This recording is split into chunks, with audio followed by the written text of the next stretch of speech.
I don't know what's worse, the huge amount of disrespect or the huge amount of not really understanding.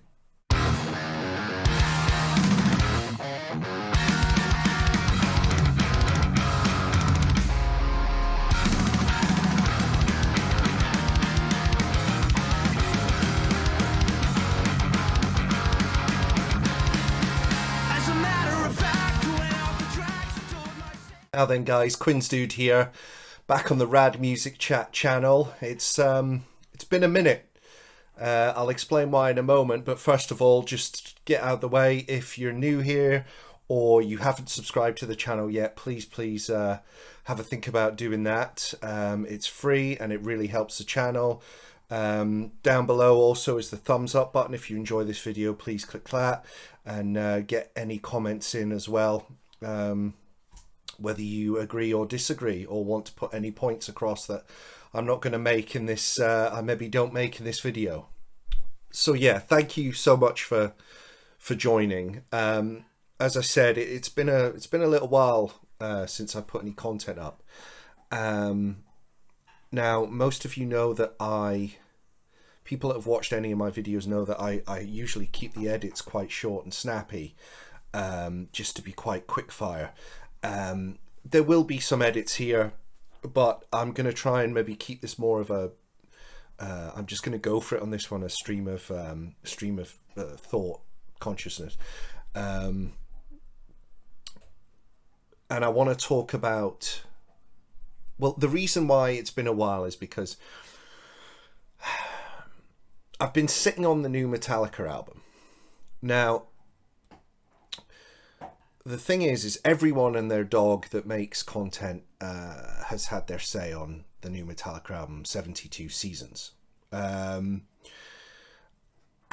first of all, I knew it would go to #1, which it has in the UK, #2 in the US actually, which I think is their first non-#1 in God, decades. Anyway,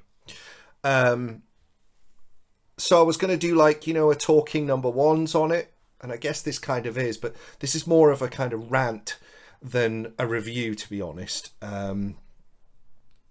But I'm pretty pissed off. So why am I pissed off? Okay, so we're already a few minutes into this video and I've not really said anything. So well done if you've stuck with it. Okay, I was going to try and put this in some sort of good order, but I'm just, as I say, just a stream of thoughts. So the issue I find is, first of all, let's put it out there now. Someone I used to play in a band with said something really profound once, and it was that Metallica is the biggest influence in his life after his mum and dad. Now, that sounds ridiculous, but think about it. It's huge. It's true, though.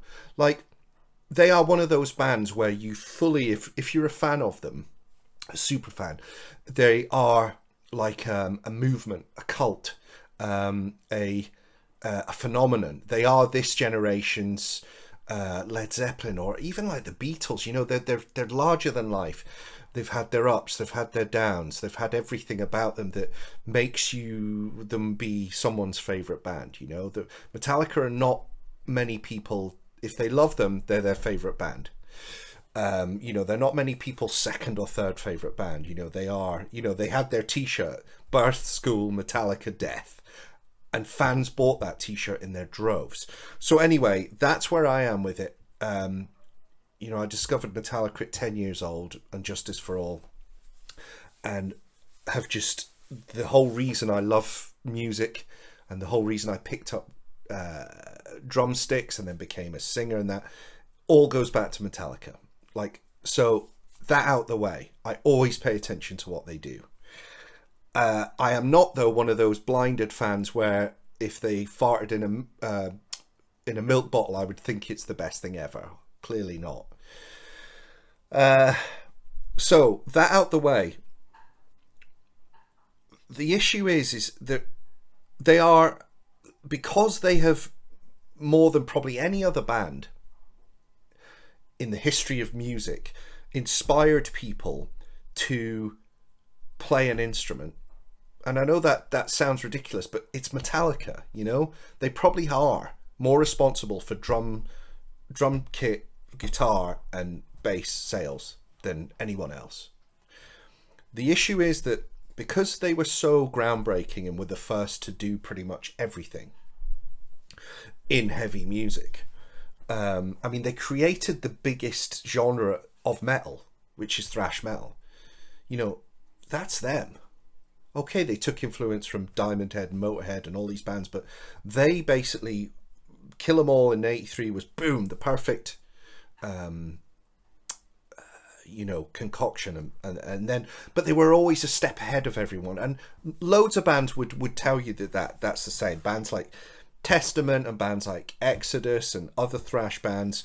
Mustaine would even admit it. He would say that Metallica were always a step ahead of Megadeth, and whatever Metallica did, other bands were always trying their version at. Okay, for example, if you look at the Black Album, when Metallica went, right, okay, let's kind of stay heavy but kind of do something to our sound that makes the mainstream have to pay attention to us. How many other bands did their version of the Black Album? Testament did it with The Ritual. Megadeth did it with Countdown to Extinction. Countless other bands did it. Anthrax did it with Sound of White Noise. Loads of bands decided, let's try that attempt and see if we can replicate Metallica's success. Anyway, my point is that they were the first at pretty much everything. The trailblazers. And they're almost like a victim of their own innovation, because going back to the fact that they made loads of people pick up instruments has been both a blessing and a curse. So what I mean by that, and I know loads of these people, I've been in bands with some of these people, and what they do is these people get so good because they go to they worship at the school of Hetfield and Hammett on guitar, and what they do is they then find other more technical metal, but again, Gateway, Metallica, all starts there, ground zero. So these people get ridiculously good at either writing or playing or both music. And what a lot of these content creators seem to be forgetting is, yes, it's okay to criticize, but it seems to be the way that it's being done. I mean, yeah, the riffs they're writing aren't as, for want of a better word again, groundbreaking, inventive, innovative, incredible, amazing. Yes, the riffs that Hetfield and Hammett are writing aren't, Blackened or Master of Puppets or Creeping Death, but the same people that are having a go at Metallica are the same people that, if they tried to churn out the same album, Master of Puppets, over and over again, would be the same people that be like, oh, we'll try something different, Metallica. Now, also, I'll ask you, do you want Metallica to become a legacy band? Do you want them just wheeled out for the festivals to play greatest hit sets? Or do you want them to keep even attempting to be relevant? But I don't even think they consciously attempt to be relevant. They literally just write because they're musicians and just release the 10 or 12 or whatever best songs that they think they've written. Yes, I know the self-editing thing is a problem. I agree with some of the critics that are like, try a 45, 50-minute album, Metallica. Not everything you do has to be an hour plus. I agree with that. I will say that 72 Seasons is my favourite Metallica album since Load, I would say. Now, the thing is as well is, the reason why 72 Seasons is better than Death Magnetic and Hardwired by a long shot is because this sounds the most natural thing they've done since Load and Reload. So Load and Reload was them just still doing what they wanted. Like the first 5 albums, Load and Reload were just them doing what they wanted. Okay? Not listening to outside influence. Death Magnetic and Hardwired were clearly them I mean, they said it themselves. Rick Rubin, before Death Magnetic, turned around and went, think back to how you felt and what you were listening to in 1984. So they were trying to recapture that lightning in a bottle, and that doesn't happen. So that's what makes Load and Reload such great albums, is because they felt natural. And whether you liked them or not because they were more experimental and hard rock, you can't say they're not honest. And 72 Seasons is the first one where it feels like they've gone, do you know what, let's kind of channel some Kill 'Em All with that Load stuff. And who would have thought that you could mix those two albums and it sounds so good? Now, Metallica have done that on a lot of the tracks on 72 Seasons. I mean, Inamorata, the final track, is absolutely amazing. It's one of the best Metallica tracks they've written in 20, 30 years, you know, and there's other moments on there. But I'm not even going to go into it, because just go read or watch some other content creators who are actually given a good review on this album. Look, I do agree with some of the things. There are a lot of things that are being said. But I guess my issue is that there seems to be a lot of content creators out there that know that doing a Metallica video is going to get them a lot of hits. Now, of course, that's why we're here. I want subscribers. I ask for subscribers at the start of every video. But where is the respect? I'm not feeling... It's almost as if some people are looking, are forgetting where they've come from, essentially.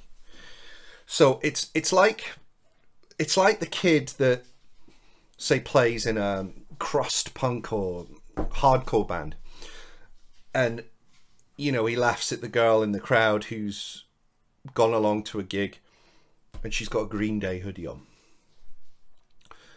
The thing that these people forget is that he was that kid in the Green Day hoodie. So there's people that I've ran into in the past, right, that have actually, honestly, I swear on whatever you like, that have said stuff like, oh, the first four Metallica albums are best. They like the Black Album, like what's gone on with Lars's drumming, you know, like why is he gone shit and basic? Well, for a start, you clearly don't understand music, because that's what the drumming, you know, if he drummed like And Justice for All on Black Album, then that'd be ridiculous. But it's that kind of thing. But then if you look at that's fine, honestly. If you were there from any of those albums before, and then your vibe is, those are my albums, you know, I'm not feeling anything after, that's cool. But it's the people that got into them, because I know there's people younger than me. There's people in their 30s, their 20s and their 30s, that have said things like, oh, I only like the Kill 'Em All, Ride the Lightning, Master of Puppets and Justice for All. And it's like, how did you get into Metallica? And it's Black Album. That's how they got into Metallica. So it's fine to have that view, but put it across in a way that doesn't make you sound like an asshole or you're a poser, because you're pretending, and it's pissing me off. But going back to the whole musician thing, it's some of these musicians that have, you know, there's some incredible bedroom shredders now. There really is, and there's a lot of shredders on YouTube that are amazing. And they do give props to their influences, you know. You will see them being like, oh, and Justice for All and Rust in Peace by Megadeth. You know, those are the albums that made me want to get into more technical metal. But do we have to, just because Metallica aren't playing stuff like that? I know on 72 Seasons, a lot of it is in this, you know, a lot of it's the same tempo, a lot of it is in the same key. I know that. I honestly feel like 72 Seasons is if you just take tracks off it, like if you listen to a track, then not listen to the rest of the album for a while, then listen to another track, it kind of makes more sense in that way, which is weird. And I think it's just because it's too much of kind of one vibe in a way despite what I said about them mixing up sort of the Kill 'Em All with the Load, which sounds like it should be the most unique sounding thing ever. I think it's just because it's too much of like one or two, no, well, like two vibes on the album.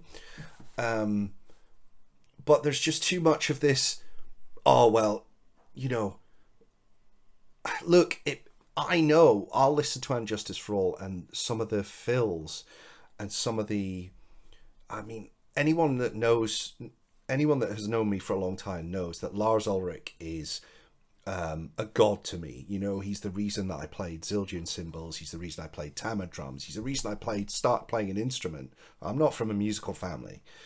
And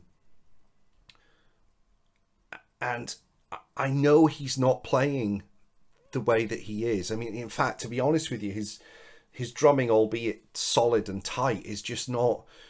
These songs are calling out for more, but he's just not giving it. He's just keeping time now, for the most part, and that is frustrating. But does it hamper the enjoyment of the songs completely? No, it doesn't. I think people are missing the kind of the big picture. I guess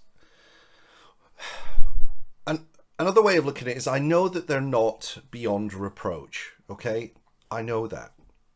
I mean, I've said some things in this video that show that I don't think they're beyond reproach, you know? I mean, Hetfield still writes awesome riffs, and yeah, Hammett's solos are not what they were, you know? They're shreddy, and they're kind of exciting. I do enjoy them, but they're not the, you know every note of his solos from earlier records, first 5, 6, 7 records, don't you? You know,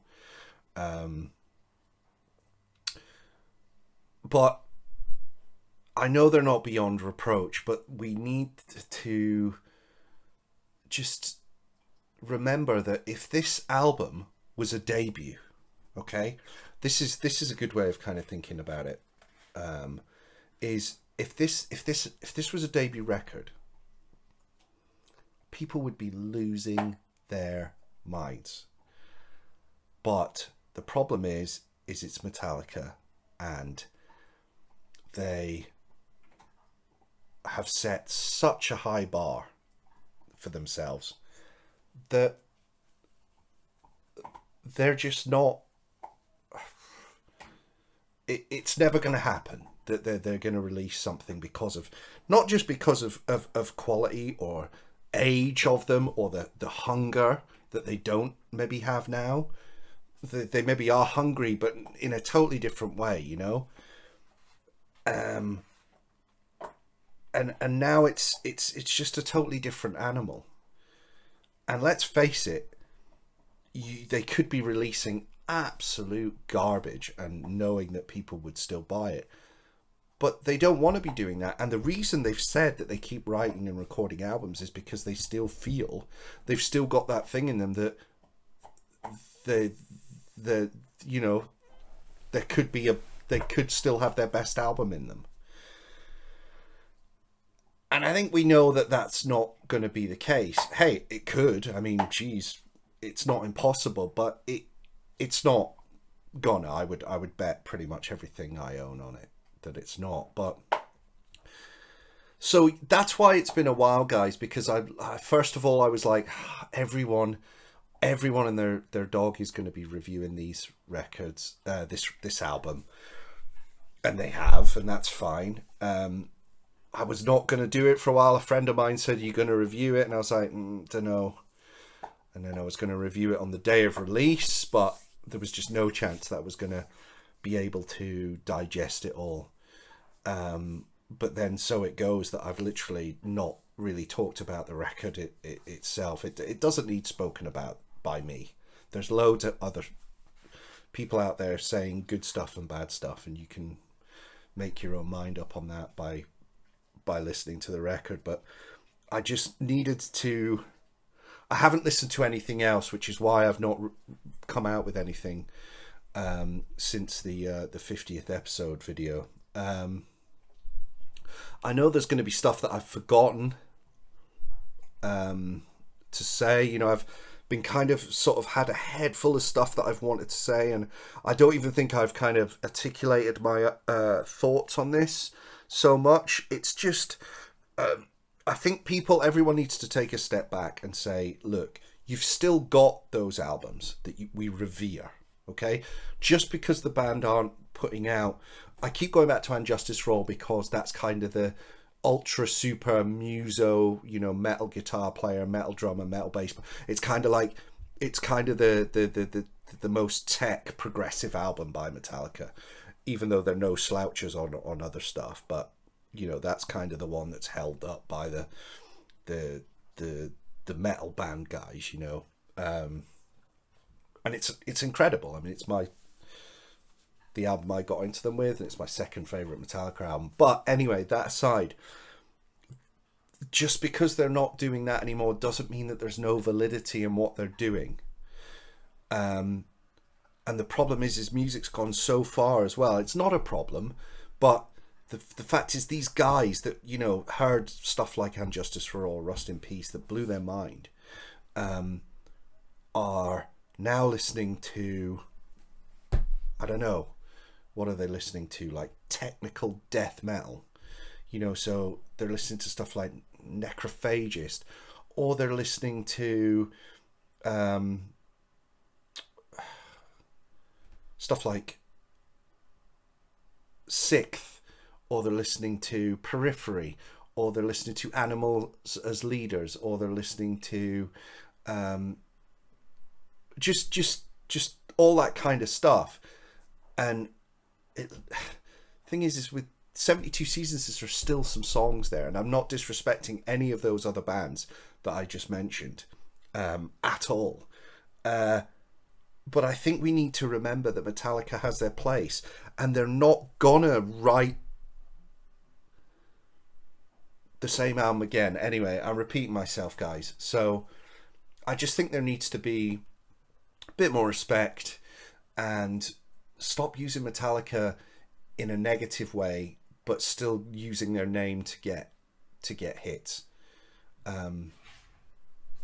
If you're going to be critical, be constructive, and don't take the piss, because most of you wouldn't be interested in what you're interested in if it wasn't for them.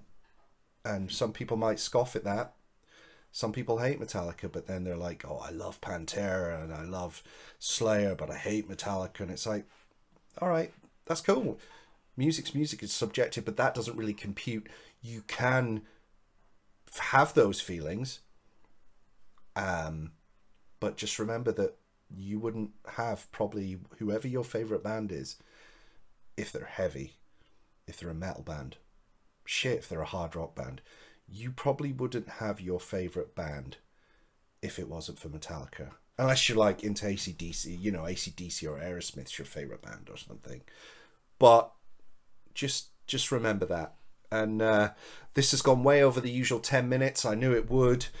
I guess I wanted to come back with kind of maybe a long one. Thank you for listening to this grumpy old dude. And we'll I won't leave it so long next time. So yeah, stay rad, guys.